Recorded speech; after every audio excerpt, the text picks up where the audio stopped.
അയ്യപ്പ ക്ഷേത്രമാണ്. ശബരിമലയ്ക്ക് പോകുന്ന കർണാടക, ആന്ധ്ര, തമിഴ്നാട് സ്വാമിമാരെല്ലാം ഇവിടെ വരുന്നത്. ഇതിൻ്റെ അടുത്തൊരു സ്ഥാപനമുണ്ട്, ഹോളിഡേ ഹോം എന്ന് പറഞ്ഞ്. അത് തൊഴിലാളികൾക്ക് വേണ്ടി തൊഴിലാളികളുടെ പണം കൊണ്ട് നിർമ്മിച്ചൊരു സ്ഥാപനമാണ്. അതൊരു ടൂറിസ്റ്റ് റെസ്റ്റോറൻറ്റുമാണ്. താമസ സൗകര്യമൊക്കെ ഉള്ളൊരു പ്രദേശമാണ്. നോക്കി എന്ത് ഭംഗിയാണെന്ന്. ഇതാണൊരു ടൗണിനകത്ത് തന്നെ വനത്തിൻ്റെ ഒരു അന്തരീക്ഷവും. പിന്നെ ഇവിടെ ഒരു ഇതുണ്ട് കേട്ടോ, ഒരു ഓഡിറ്റോറിയം. ഇവിടെ പ്രോഗ്രാമുകൾ, കല്യാണങ്ങൾ, മറ്റ് ഫങ്ഷൻസൊക്കെ നടക്കുന്ന ഒരു സ്ഥലമാണ്. ഇവിടെ മറ്റ് വെളിയിലെ തുകയേക്കാൾ വളരെ കുറവാണ്. ഇവിടുത്തെ സൗകര്യങ്ങളും നല്ല 10,000-2,000 പേർക്ക് ഇരിക്കാവുന്നൊരു ഹാളൊക്കെയാണിത്. ഓഡിറ്റോറിയം അതാണ്. കല്യാണമൊക്കെ നടക്കുന്ന സ്റ്റേജാണ്. പ്രോഗ്രാമുകളൊക്കെ, വൻ പ്രോഗ്രാമുകളൊക്കെ നടക്കുന്ന ഇത്രയും വലിയ ഹാളാണിത്. ഫെസിലിറ്റീസ് എല്ലാം ഉണ്ട്. ഇവിടെ പാചകം ചെയ്യാനൊക്കെ മരത്തണലുകളിലൊക്കെ ഒന്ന് ഇരിക്കാനോ ഒന്ന് നടക്കാനോ ഒക്കെ ഇതെല്ലാം ഏക്കർ കണക്കിന് കിടക്കുന്ന പ്രോപ്പർട്ടിയുടെ ഉൾവശമാണ്. ഇതൊക്കെ റൂംസിലേക്ക് പോകുന്നൊരു സെറ്റപ്പാണ്. ശരിക്കും വനത്തിൻ്റെ ഒരു അന്തരീക്ഷത്തിൽ എന്ത് രസമാണെന്ന് നോക്കിയത്. ഇങ്ങനെയാണ് ഇവിടുത്തെ റൂമുകളുടെ സെറ്റപ്പ് വേണ്ടത്. റൈഡ് സൈഡിൽ കാണുന്നതാണ് റൂമുകളുടെ ഫെസിലിറ്റിയാണിത്.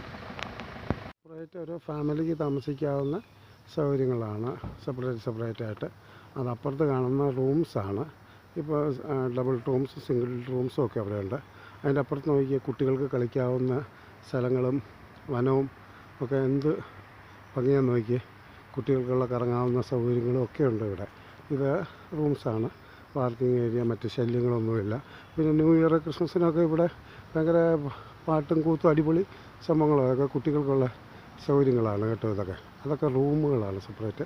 ഇത് കോട്ടേജസ് പോലെ ഉള്ള സംഭവങ്ങൾ. മുകളിലാണ് ക്യാൻറ്റീൻ. പോയാൽ നമുക്ക് ക്യാൻറ്റീനിലേക്ക് എത്താം. അല്ലാതെ അപ്പുറത്ത് വണ്ടി അതിൻ്റെ മുറ്റത്ത് തന്നെ ചെല്ലും കേട്ടോ. വണ്ടി ക്യാൻറ്റീൻ്റെ മുറ്റത്ത് തന്നെ ചെല്ലും. സെപ്പറേറ്റുള്ള കോട്ടേജസ്. അത് നമുക്ക് സെപ്പറേറ്റുള്ള ഒരു ഫാമിലിക്ക് അങ്ങനെ കഴിയാവുന്ന. ഇവിടെ ഒരു നല്ലൊരു ഇത് തൊട്ടടുത്തായിട്ട് ടൗണുമൊക്കെ ആണ്. റെസ്റ്റോറൻ്റാണ്. ഇത് ഞായറാഴ്ച ആയതുകൊണ്ട് ഇന്ന് അവധിയാണ്. പിന്നെ ഇവിടെ വലിയ റൂം റെൻ്റൊന്നുമില്ല കേട്ടോ.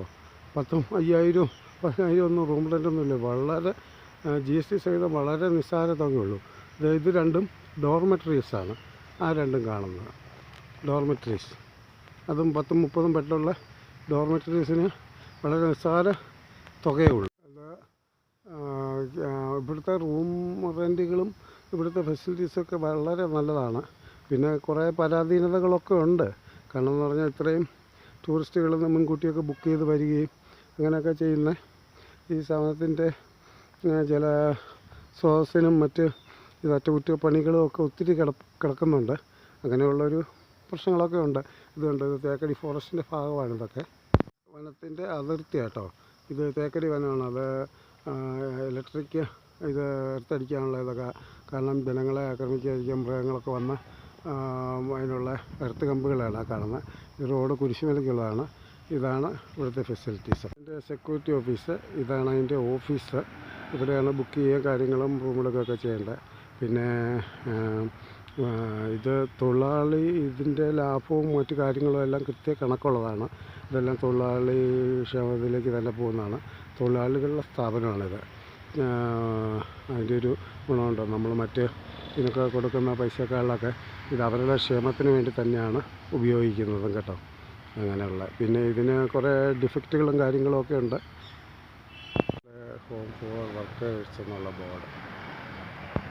ഇതിൻ്റെ പോരായ്മകളും കാര്യങ്ങളുമൊക്കെ നമുക്ക് അടുത്ത എപ്പിസോഡിൽ പറയാം. ഇപ്പം ഇതിൻ്റെ നല്ല വശങ്ങളും കാര്യങ്ങളും സുരക്ഷിതമായ ഒരവസ്ഥയും കാര്യങ്ങളൊക്കെ ഉണ്ട്. എന്നാലും ഗവൺമെൻറ് ഒത്തിരി ശ്രദ്ധിക്കേണ്ടതുണ്ട്. പലതിനും ഗവൺമെൻറ് ചിലവാക്കുന്ന പൈസയിൽ ഒരു നല്ല പങ്ക് ഇതിലേക്ക് മുടക്കുകയാണെങ്കിൽ നല്ലൊരു ഇത്രയും ടൗണിനകത്ത് ഇത്രയും നല്ലൊരു സ്ഥലം കിട്ടുക എന്ന് തന്നെ പറഞ്ഞു കഴിഞ്ഞാൽ വലിയ ഭാഗ്യമാണ്.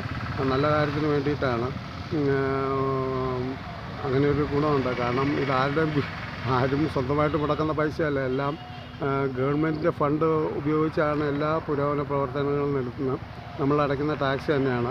ഇതിനൊക്കെ വേണ്ടി കുറച്ച് പൈസ ചിലവാക്കിയാലും കുഴപ്പമില്ല. കാരണം എന്ന് പറഞ്ഞാൽ ജനപ്രതിനിധികളോ ആരും ആയിക്കോട്ടെ, അവരത് ഇത് പാലം പണിതു റോഡ് പണിതു എന്നൊക്കെ പറയുന്നതിനകത്ത് വലിയ അർത്ഥമൊന്നുമില്ല. കൈകൂപ്പി കാണിക്കുക, അഭിവാദ്യങ്ങൾ അർപ്പിക്കുക, ഇതൊന്നും ആവശ്യമില്ല. ആരുടെ വീട്ടിൽ കിടക്കുന്ന പൈസയൊന്നും അല്ല ഇതെല്ലാം ആ ഫണ്ട് ചിലവാക്കാൻ തീരുമാനിക്കുന്ന കമ്മിറ്റിക്ക് വെക്കുന്നു എന്നുള്ളൂ. അതിനകത്ത് അവരുടെ സെൻസ് മാത്രമേ അവർ ഉപയോഗിക്കുന്നുള്ളൂ. എന്ത് കാര്യത്തിന് വേണ്ടി ഈ ഫണ്ട് ഉപയോഗിക്കണം എന്നുള്ള സെൻസ് മാത്രമേ അതിനകത്ത് വരുന്നുള്ളൂ. അപ്പം ആ ഫണ്ടിൽ എത്ര തുക ഇതിനു വേണ്ടി മുടക്കിയാലും നഷ്ടമൊന്നും ആകില്ല. അടുത്ത എപ്പിസോഡിൽ ഈ ഹോൾഡേം അനുഭവിക്കുന്ന ഓരോ കുറേ പരാധീനതകൾ, കുറേ ബുദ്ധിമുട്ടുകൾ നമുക്ക് അടുത്ത എപ്പിസോഡിൽ കാണാം. നന്ദി, നമസ്കാരം.